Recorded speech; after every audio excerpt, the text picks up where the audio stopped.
welcome to this week's edition of World Crisis Radio. This is Webster Tarpley speaking to you from Washington, D.C. So, with this being the economic situation, as we've just laid it out, what is now the main threat? For this one, I refer you to the commentary I did on Russia Today on Thursday, July 8th. You can see that posted at my website, tarpley.net. And, of course, tarpley.net is where you've got to go once, twice, three times a week to keep up with this situation. In other words, the basic idea is we are here in the summer of 1931. The Austrian banking system has blown up in May of 1931. The Kreditanstalt of Vienna blew up. That, of course, is Greece, Spain, Portugal. I don't want to use this word, but what these hedge fund hyenas call pigs. Well, they're hedge fund hyenas, I guess. That explains it. But now, we're now in July. So what was going on in July 1931? Well, just the bankruptcy of the entire German banking system, starting with the Donat Bank, the Darmstädter National Bank, and then the Deutsche Bank, all of them. They all blew. And this is where bank holidays were introduced. Right? They were bank holidays in the whole first half of July of 1931.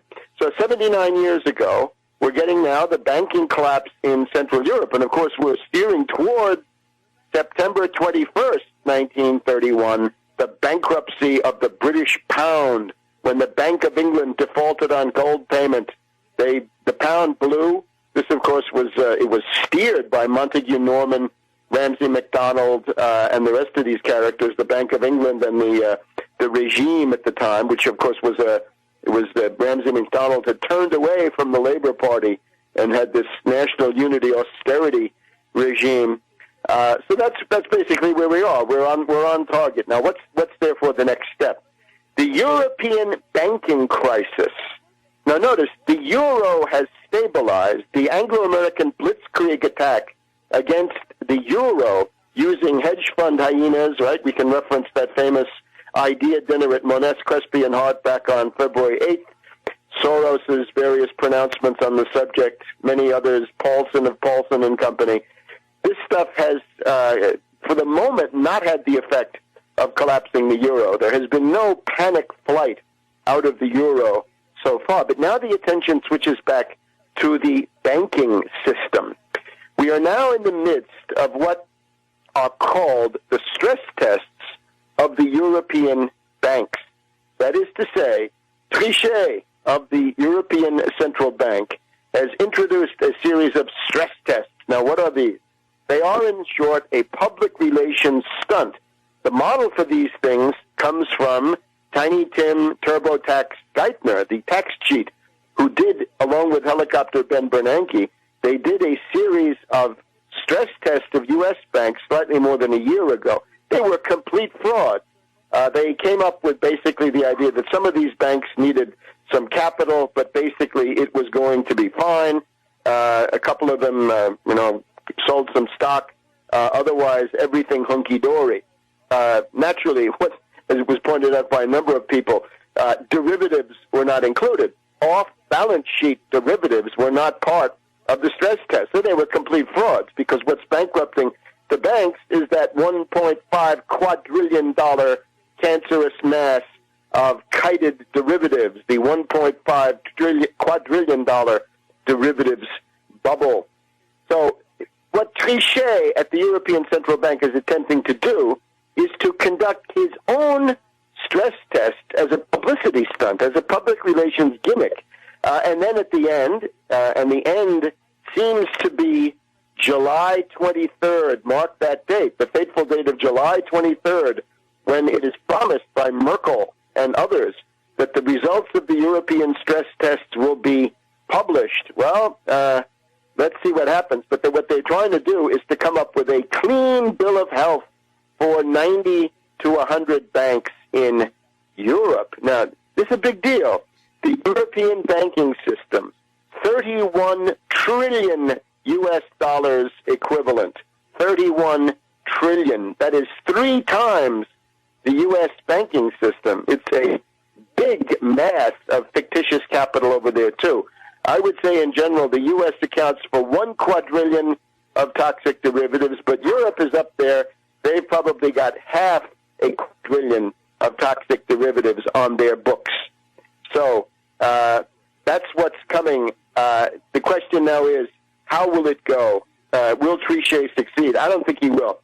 You cannot conduct these phony stress tests under conditions of sustained speculative attack.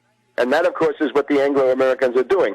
The bottom line is the Anglo-American hedge fund hyenas and zombie banks sticking to their demand to export the depression to Europe, to shift the burden of the depression onto the European financial system.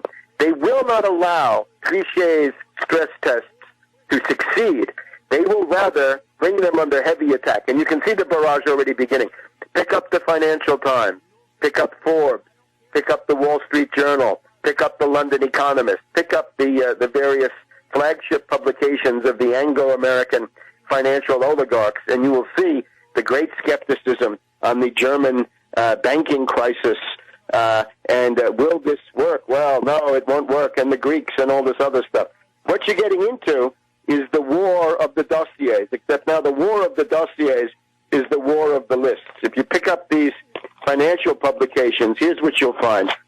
Various zombie banks around the world are putting out lists of other zombie banks that they say are more bankrupt than they are. Let's take the example. Citibank, probably one of the most classic zombie banks in the world with their totally depressed stock price, bailed out, I guess, 3 times by the U.S. taxpayer. Citibank puts out a list saying Commerzbank of Germany is in big trouble, Dexia, a large French bank in Paris, is in trouble, and the National Bank of Greece. So that's the Citibank list. Citibank basically says, don't look at us. We're not bankrupt. Look at Commerzbank, look at Dexia, look at National Bank of Greece. Not to be outdone, Business Insider, here, Credit Suisse, one of the, what used to be the 3 banks there in the Bahnhofstrasse of Zurich.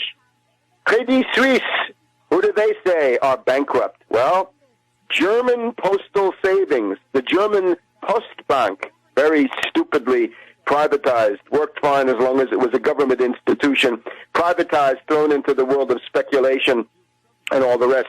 Postbank in trouble. Now, then they switched to a bunch of banks in Greece. ATE Bank of Greece is in bad shape, according to Credit Suisse. And actually, not Credit Suisse, but ATE Bank of Greece. National Bank of Greece, they seem to be on everybody's list.